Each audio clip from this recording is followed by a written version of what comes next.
In 2 hours, we have watched this scrap metal fire burning, and the smoke looks just as thick and black as it did 2 hours ago. Yeah, really not seeing a huge amount of progress when it comes to getting that smoke and flames damped down a little bit. KHOU 11's Julissa Garza is joining us now from the ground there with more on what she's seeing from your vantage point. And Julissa, you've been seeing that smoke still just billowing.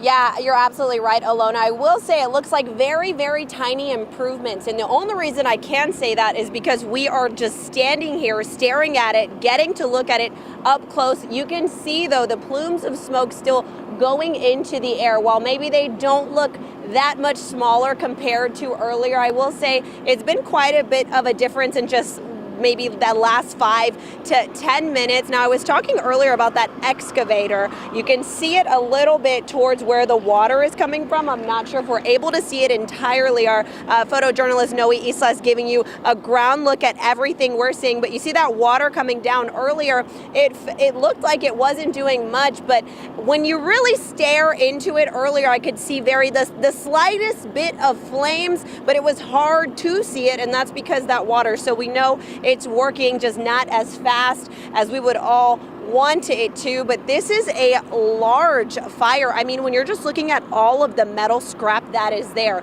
are very, very small pieces. There are large chunks of pieces that almost look like really large tubes. I guess the best way to describe it is if you think of like when you go to a fast food restaurant and there's one of those slides in the play area, like something that size in the mix of all of this scrap metal. It appears to look majority like metal, but it's kind of hard to make these items out, especially because of that heavy smoke we're seeing. But the excavator continues over and over to grab stuff from that pile and move it at the same time as the water is being placed on it. Now, since I've gotten here, I'd say another fire truck has gotten here, an EMS vehicle has gotten here. We don't want to scare anybody. That doesn't mean anything bad has happened. Just shows how our fire crews respond. They bring multiple units to respond to something like this. Now, we still don't know what exactly caused the fire. We know that it was called in about 6:45 this morning, and as you can see and as we've been reporting, there are several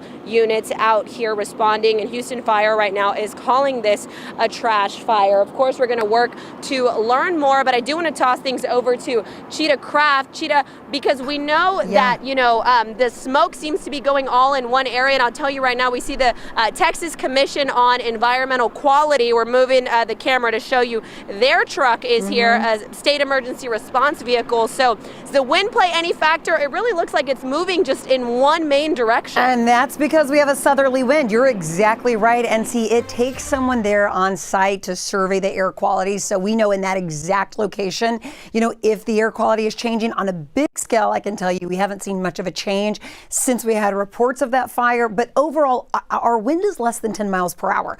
So a couple things here to note. Because the wind is calm this morning and skies are mainly clear, that smoke is able to escape at least into the mid-levels of the atmosphere. So I would say that's actually good news. We don't have clouds trapping that at the surface.